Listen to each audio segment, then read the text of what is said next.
کہ سوائے اس کے کہ تمہیداً ان کا دوبارہ ذکر ضروری ہو، میں انہیں دہرائے بغیر مختصراً چند نئی باتیں بیان کر کے تو پھر اگلی صورت کی طرف منتقل ہوں گا۔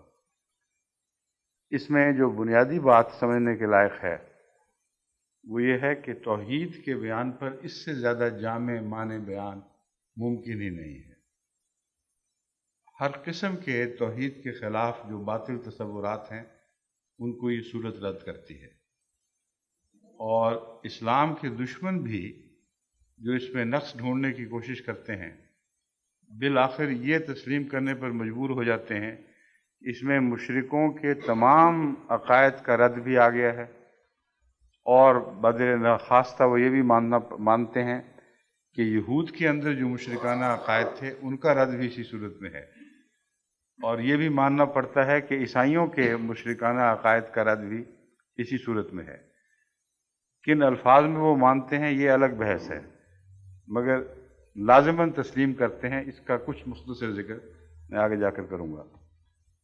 عہد لفظ کے متعلق پہلے بھی بارہا سمجھایا گیا ہے کہ واحد کے ساتھ ایک لفظ عہد بھی عربی میں استعمال ہوتا ہے۔ عہد کا اصل ترجمہ ہے اکیلا۔ حضرت مسلم موعود نے اپنی تفسیر میں جو تفسیر صغیر ہے اس میں اکیلا ترجمہ کیا ہے، لیکن اکیلا ترجمے میں ایک مشکل یہ درپیش ہے کہ جب ہم اردو میں اکیلا کہتے ہیں تو اس میں کچھ مظلومیت، کچھ ضرورت مندی کا احساس پیدا ہو جاتا ہے کہ وہ بیچارہ تو اکیلا رہ گیا ہے، وہ اکیلا ہے، کوئی اس کا مددگار نہیں۔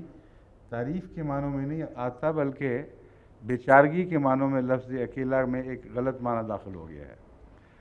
اس لیے وہی ایک ہے، اس کے سوا کوئی اور نہیں، یہ زیادہ واضح بات ہے، اور میں ذاتی طور پر اسی طرف رجحان رکھتا ہوں کہ چونکہ غلط العام مضمون ایک اکیلے کا جاری ہو چکا ہے، اس لیے اس سے بچنے کی خاطر اکیلا کہنے کی بجائے اگر یہ تشریح کر دی جائے کہ وہی ایک ہے جس کے سوا کوئی اور نہیں، تو یہ ان خطرات سے پاک ہو جائے گی بات جن کا میں نے ذکر کیا ہے۔ دوسرا لفظ واحد ہے۔ واحد کہتے ہیں ایسی چیز جس کے بعد دوسری ممکن ہے۔ مثلا ایک جب کہتے ہیں تو دو اس کے بعد تصور پیدا ہوتا ہے، دو سے تین، چار، پانچ، تو یہ وہ تصور ہے جو زائد کے امکانات کھول دیتا ہے، انہیں بند نہیں کرتا۔ لیکن عہد ایک ایسا لفظ ہے جو تمام زائد کے تصورات کو باطل قرار دیتا ہے، اس طرف دھیان جانے ہی نہیں دیتا۔ عہد میں نے تنہا وہی ایک جس کے سوا کچھ بھی نہیں ہے۔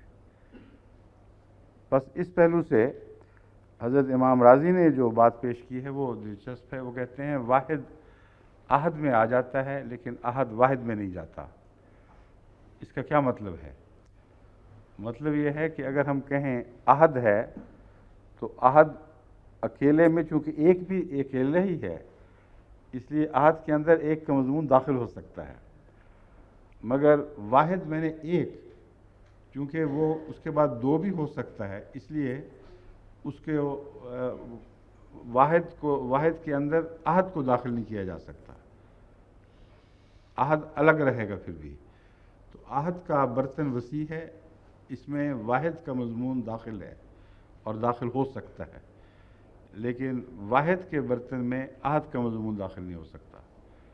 یہ انہوں نے 3 وجوہات پیش کی ہیں یا 4 ہیں، وہ میں بعد میں اگر ضرورت پڑی تو بتاؤں گا، لیکن میں کوشش کر رہا ہوں کہ میں زبانی حوالوں سے آپ کو مختصر بات سمجھا دوں۔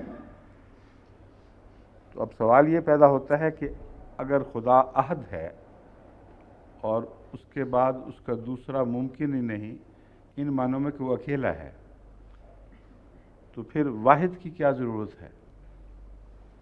واحد کہنے کی ضرورت کیا درپیش ہوئی؟ قرآن کریم نے دوسری جگہ مثلا قل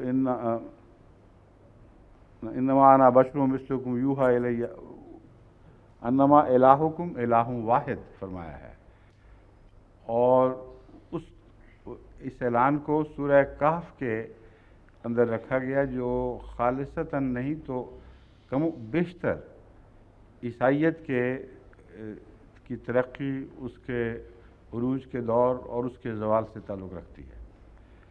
اس کے آخر پر جو یہ اعلان کروایا ہے کہ قل انما انا بشر مثلکم یوحی الی انما الہکم الہ واحد فمن کان یرجو لقاء ربہ فلیعمل عملا صالحا، تو اس میں الہ واحد کیوں فرمایا گیا ہے؟ وجہ یہ ہے کہ واحد کے بعد جو دو اور تین کا تصور پیدا ہو سکتا ہے، اس تصور کو شرک کے تعلق میں اور عیسائیت کے تعلق میں واضح فرما دیا گیا ہے۔ ان کے نزدیک صرف باپ اور بیٹے کا تصور نہیں، بلکہ ایک اقنوم ثالثہ یعنی حضرت روح القدس کا بھی ذکر ہے۔ کہتے ہیں باپ، بیٹا اور روح القدس۔ تو اللہ تعالیٰ فرماتا ہے کہ میں جو اعلان کر دے کہ میں تمہاری طرح کا ایک بشر ہوں، اس بشر کو دوسرے یا تیسرے کی احتیاج نہیں ہوئی، اس نے جو کچھ بھی حاصل کیا ہے وہ خدا واحد سے تعلق سے حاصل کیا ہے۔ بس اگر واحد کے تعلق سے ایسا کامل انسان پیدا ہو سکتا ہے جو انسانی لحاظ سے اپنے درجہ کمال کو پہنچ گیا ہے، تو کسی دوسرے کی مدد کی ضرورت کیا ہے؟ ان معنوں میں واحد ہے کہ قل انما انا بشر مثلکم، تمہاری طرح کا بشر ہوں، لیکن مجھے کس چیز نے تم سے ممتاز کر دیا؟ یوحی الی، ایک بات نے ممتاز کیا ہے کہ مجھ پر وحی کی جا رہی ہے، انما الہکم الہ واحد، کہ تم سب کا ایک خدا ہے۔ واحد یہاں ان معنوں میں ہے کہ اسے دوسرے کی ضرورت نہیں، تیسرے کی ضرورت نہیں۔ تمہاری بشریت جو یکساں ساری دنیا میں ہے، ایک ہی خدا کی طرف اشارہ کر رہی ہے اور دوسرے اور تیسرے کی احتیاج سے ممتاز کرتی ہے۔ میرا تم میں سے ہونا اور اتنا ترقی کر جانا بتاتا ہے کہ بشریت یکساں ہے، مگر اس میں سے چوٹیاں نکل سکتی ہیں، اور وہ بلندیاں سوائے ایک کے کسی دوسرے اور تیسرے کی مدد کی محتاج نہیں ہیں۔ بس دوسرے اور تیسرے کا جو تصور ہے اس کی نفی کی گئی ہے ان دو مثالوں میں۔ انسان کی بشریت دوسرے کا تصور رد کر دیتی ہے اور اس کی یکسانیت اور اس کا ایک ہی طرح کی صلاحیتوں سے خدا تعالیٰ کے فضل سے فیض یاب ہونا یہ بتاتا ہے کہ ایک خدا ہے جس نے سب کو پیدا کیا ہے اور اسے دوسرے کی مدد کی ضرورت نہیں تھی۔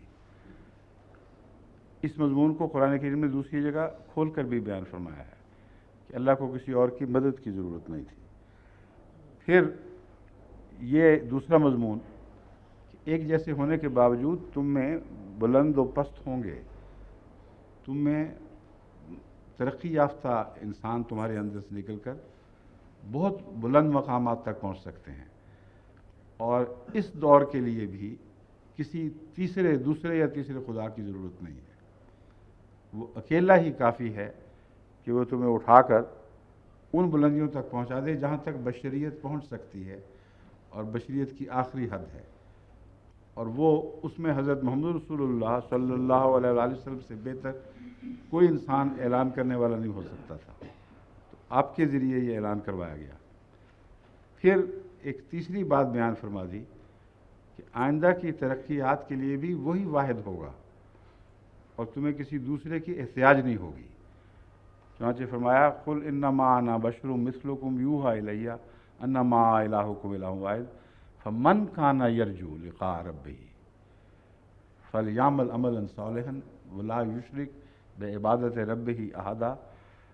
بس اگر تمہارے اندر بھی تمنا پیدا ہو، تم بھی چاہو کہ تم میری طرح ترقیات کرو، تو رستہ بند نہیں ہے، لیکن رستہ یہی ہے جس پر میں چلا ہوں۔ وہ یہ رستہ یہ ہے کہ تم بھی خدا واحد کی پرستش کرو، اس میں کسی کو شریک نہ ٹھہراؤ۔ من کان یرجو لقاء ربہ فلیعمل عملا صالحا، لیکن عمل صالح ضروری ہے، محض توحید کا عقیدہ کافی نہیں۔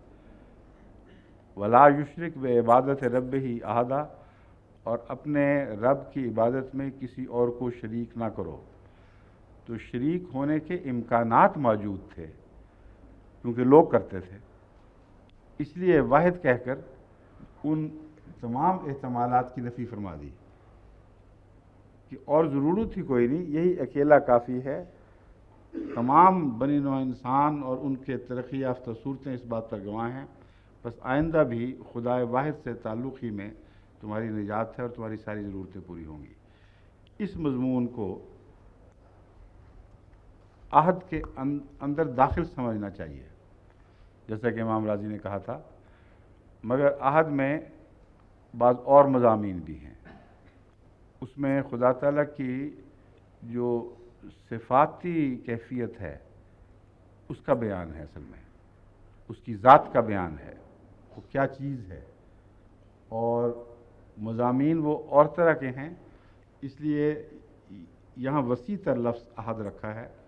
اسی لیے میں نے کہا تھا کہ توحید کے متعلق یہ جامع معنی صورت ہے، یہاں وحد کو چھوڑنا کوئی کمی پیدا نہیں کرتا، بلکہ جیسا کہ میں نے حوالہ دیا ہے، واحد عہد میں داخل ہو سکتا ہے اور اس کا مضمون اس میں شامل سمجھا جانا چاہیے۔ آگے ہے اللہ الصمد۔ ہاں، عہد کا ایک اور معنی بھی ہے جو توجہ طلب ہے کہ عہد جو ہے اس میں سپلٹ نہیں ہو سکتی۔ واحد میں اوپر کی طرف سپلٹ ہے، نیچے کی طرف نہیں۔ جب ہم واحد کہتے ہیں تو وہ آخری ایک اکائی جس سے اوپر کا تصور پیدا ہوتا ہے، نیچے کا نہیں پیدا ہوتا۔ واحد، اور پھر اس کے بعد دو، پھر تین، ایک، دو، تین، چار۔ اور عہد میں یہ مضمون ہے کہ اس کے اندر سپلٹ بھی کوئی نہیں ہو سکتی، وہ ایسا اکیلا ہے کہ اس کی ذات کی شاخیں نہیں ہیں۔ بس اس میں چونکہ خاص طور پر عیسائیت کا رد مقصود تھا، اس لیے عہد کا چناؤ نہایت ہی عمدہ ہے، اس سے بہتر لفظ کا چناؤ ہو نہیں سکتا تھا۔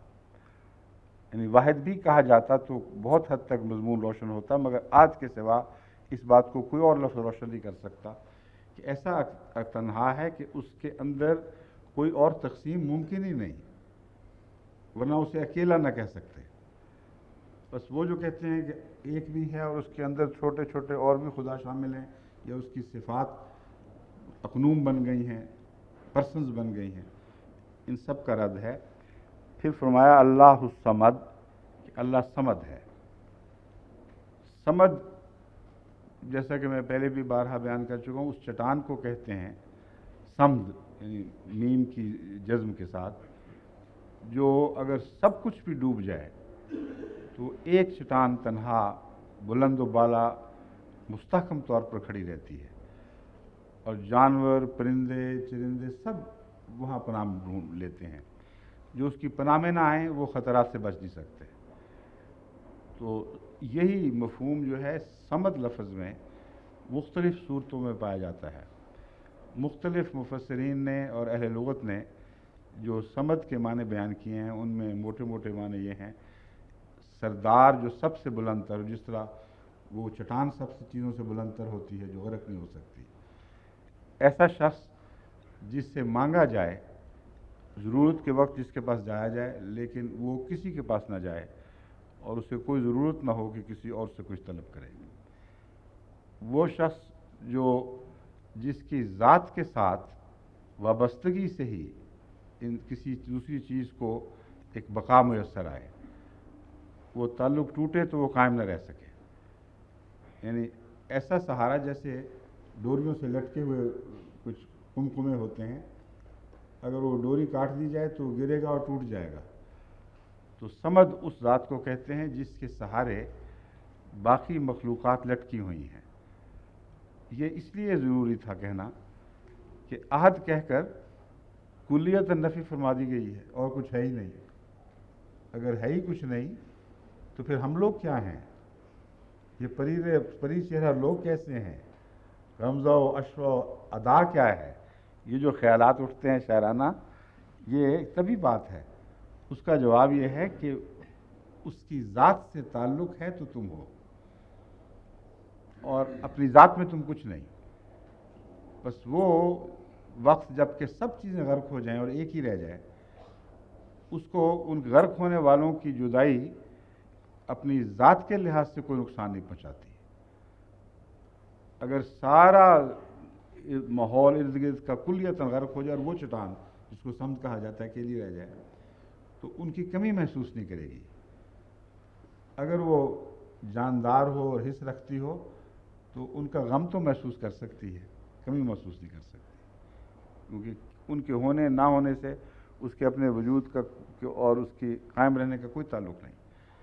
لیکن اگر وہ نہ ہو تو یہ کچھ بھی نہ رہے گا باقی، کیونکہ ان کو اپنی ذات میں جب بھی خطرات درپیش ہوں گے یہ مٹتے چلے جائیں گے.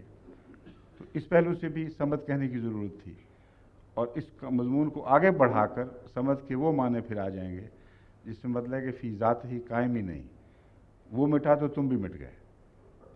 اس ضمن میں جو میں نے ایک حضرت بزرگ صاحب صحابی تھے حضرت مسیح علیہ السلام کے، حضرت عبدالستار نام تھا ان کا، ہاں بہرحال وہ پٹھان مہاجر تھے. آپ کو یاد ہے کیوں آپ پٹھان ہیں یا پٹھان کہلاتے ہیں؟ ان کا کشف بہت ہی پیارا ہے. انہوں نے ایک دفعہ سوال کیا اللہ تعالیٰ سے کشفی حالت میں کہ کہتے ہیں تو ایک ہے، اگر ایک ہے تو میں کیا ہوں اور یہ کیا ہے اور وہ کیا ہے، اور دنیا کی جنسیں گنوانی شروع کی. گنتی تو ختم نہیں ہوتی چیزوں کی، اور پھر بھی تو کہہ رہا ہے کہ میں ایک ہوں.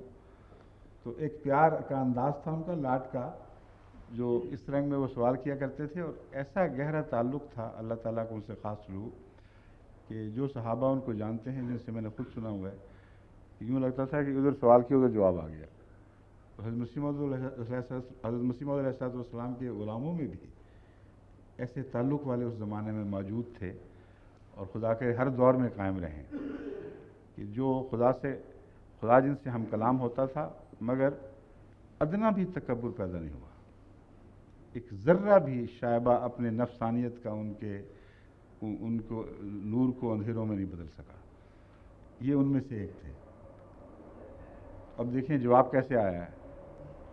سوال کرتے کرتے اونگ آ گئی اور کشفی حالت طاری ہو گئی.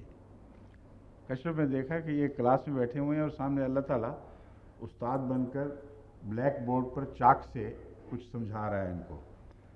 یعنی کلاس لگی ہوئی ہے، اس میں وہ بیٹھے ہوئے ہیں لیکن اکیلے ہیں کلاس میں، اور ایک خدا استاد، اور وہ ایک چاک سے لکھتا ہے ایک.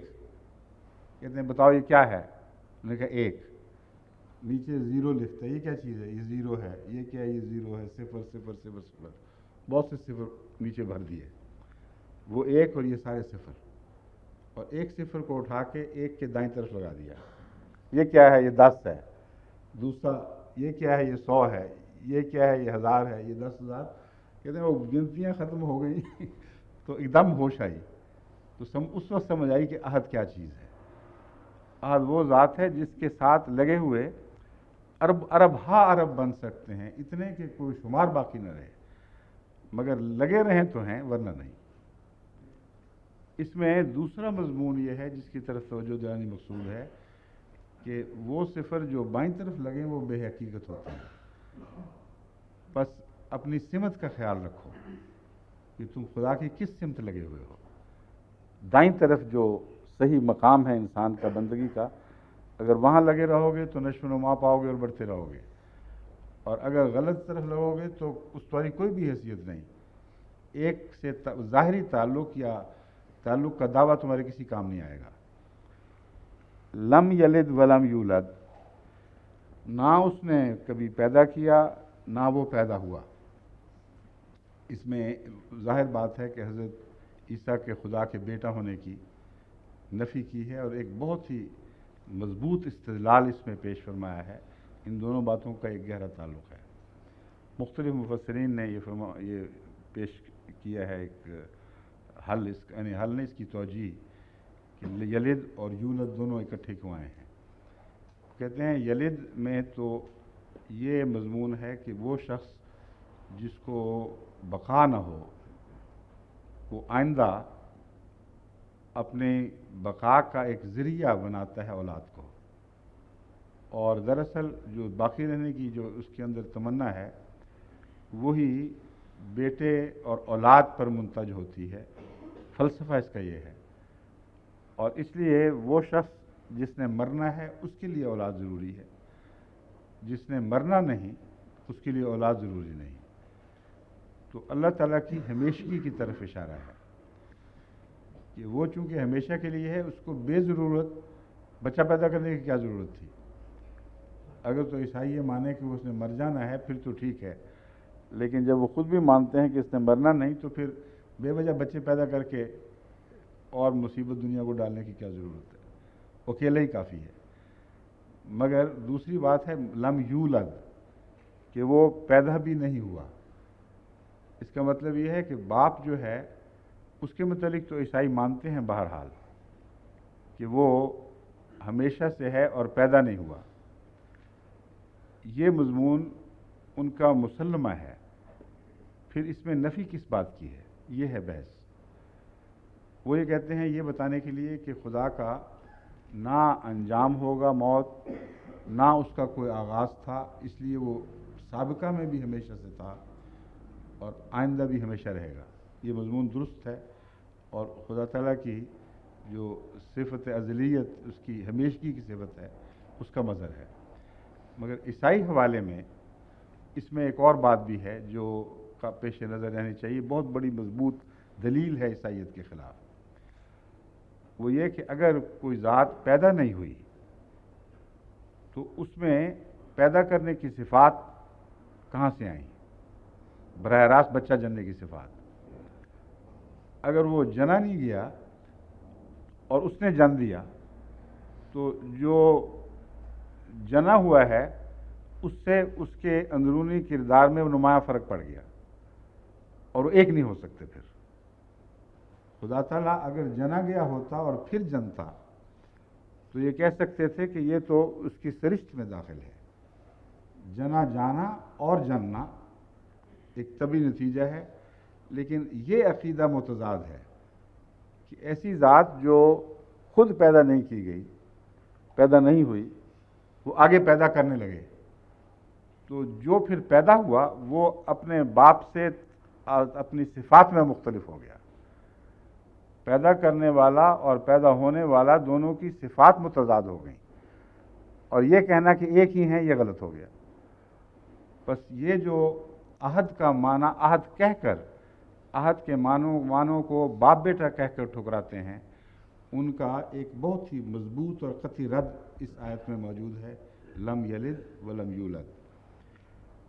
آگے ہے ولم یکن لہ کفوا احد، اور اس کا کوئی کفو بھی نہیں. اس سلسلے میں عام طور پر یہ تشریحات ملتی ہیں کہ شادی کیسے کرے، کوئی ہم کفو ہو تو شادی کرے. یہ بھی ایک بہت لطیف مضمون ہے کہ پیدا کیسے کرے، اکیلا اپنی ذات میں یا کسی کے ساتھ مل کر.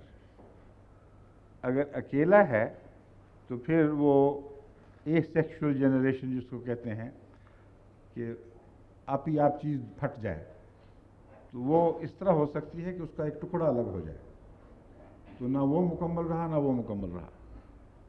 لیکن عیسائی یہ نہیں مانتے. وہ کہتے ہیں ایک عورت کی مدد سے اس نے بچہ پیدا کیا، اور اس عورت کا نام مریم تھا.